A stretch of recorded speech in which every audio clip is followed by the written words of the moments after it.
À chacune et chacun, nous allons aujourd'hui nous intéresser à une décision importante de la CNIL. Le 19 décembre 2024, cette institution a sanctionné une société d'une amende de 40 000 € en raison d'une surveillance disproportionnée de l'activité de ses salariés. Elle a décidé de publier sa délibération au regard de la gravité des manquements et afin d'informer toute personne soumise à de tels dispositifs. Quelques mots sur les faits.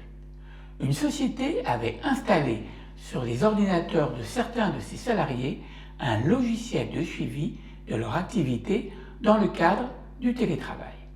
Elle avait également recours à un système de vidéosurveillance dans ses locaux pour la prévention des vols. À la suite de plaintes, la CNIL a procédé à un contrôle.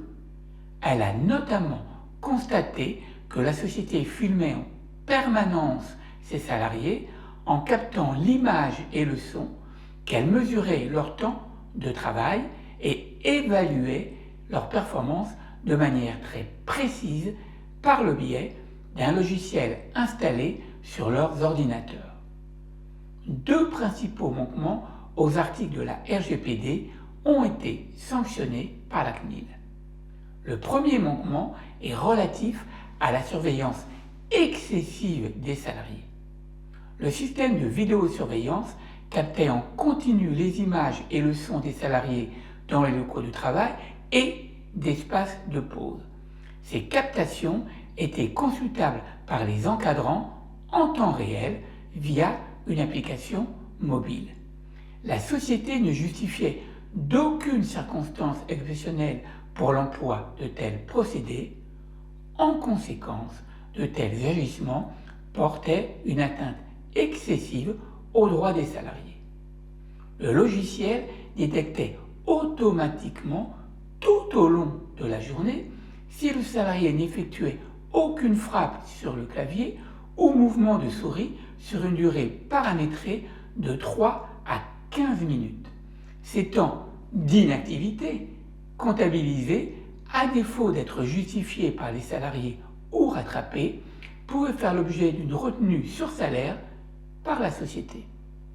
Ce dispositif constituait une surveillance particulièrement intrusive et portait une atteinte disproportionnée à la vie privée, aux intérêts et aux droits fondamentaux des salariés et ne reposait sur aucune base légale.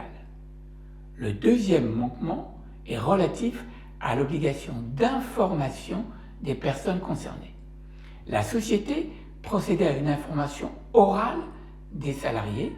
Cependant, en l'absence de conservation par la société d'une trace écrite de celle-ci, le caractère complet de l'information n'était pas établi.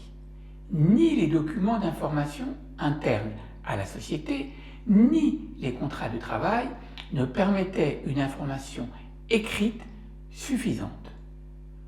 La CNIL relevait également que la société n'avait réalisé aucune analyse d'impact relative à la protection des données et qu'elle ne répondait pas à son obligation d'assurer la sécurité de ces dernières. Je vous donne rendez-vous prochainement. D'ici là, n'hésitez pas à vous abonner à Grenelle, la chaîne du dialogue social. Je compte sur vous. Merci.